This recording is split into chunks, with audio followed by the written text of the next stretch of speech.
Јас не слушам дека има некој консенсуален кандидат. Се разговара. Па дуи разговара за консенсуален кандидат веќе, не знам, 1 година и 5 години од 2014, така ли? Слушајте, јавноста знае дека консенсуалниот кандидат беше начинот на кој требаше да се избере по секоја цена Ѓорѓе Иванов за председател на државата. Тоа беше договорот помеѓу ВМРО, ДПМН и ДУИ. И резултат на тоа консенсуалност, Ѓорѓе Иванов постигна да го победи во избори тогаш кандидатот Стево Пендаровски. Имајќи предвид која беше рейтингот на ВМРО ДПМН во тоа време кај албанците, единствен начин за да се избере Ѓорѓе Иванов пак, беше некој да ги натера албанците да ги бойкотират изборите. А тоа преку ова откритие, консенсуален кандидат. Мислам дека сега во случајот се работи за истата игра.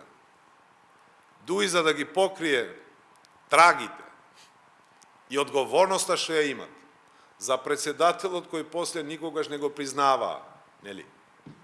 Заради јавност. Тие се виновниците за сите проблеми што ни ги создаде овој председател сегашен на државата.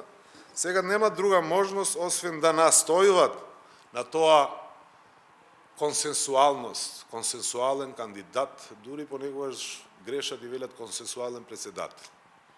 Со ваков систем на избор на председател, председателот не може да биде консенсуален, бидејќи консенсуалноста ја решават граѓаните во овој случај.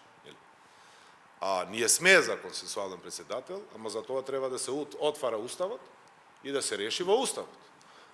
И председателот да се избира тука во собрание. Во тој случај можеме до негде да велиме дека е консенсуалност помеѓу политичките партии, нели?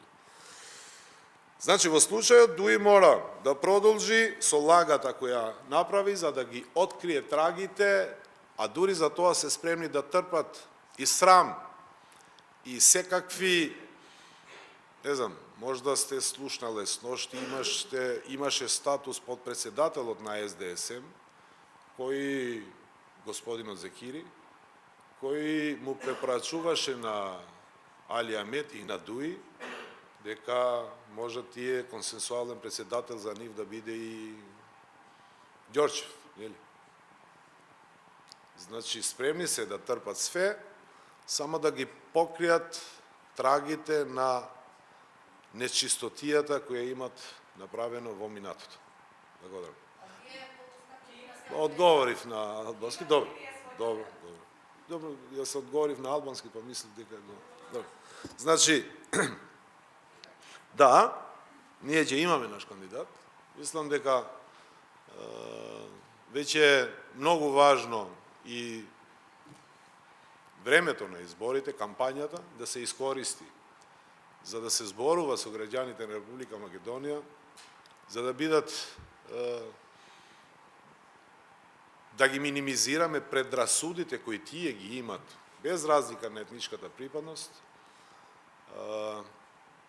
тоа што некој го искористува само за политички поени, за кампања, едно општество за сите, е моментот со председателските избори, граѓаните, јас ево ги повикувам да гласат за председател, кандидат на Алијансата на албанците, можда и во преговори со некоја друга политичка партија, до сега не сме имале и веќе и немаме веќе и граден став околу ова прашање. Најверојатно ќе имаме наш кандидат. Чекаме да се објават изборите и тогаш вие ќе бидете информирани.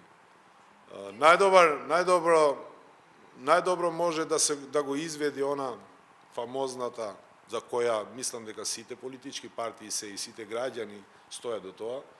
Значи, општеството да биде еднакво за сите, да биде праведна за сите и така натаму.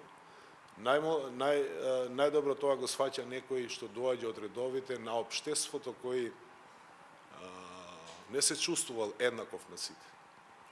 за кого правдата не важел еднакво како што важел за сите. И во случајот мислам дека време е председател на државата да се избира албанец од етничка припадност албанска, со тоа што и пораката која ќе се дава, вистина ќе се дава порака на една нова Македонија, членка во НАТО, потенцијална членка на Европска Унија и Македонија која нема предрасуди за своите граѓани.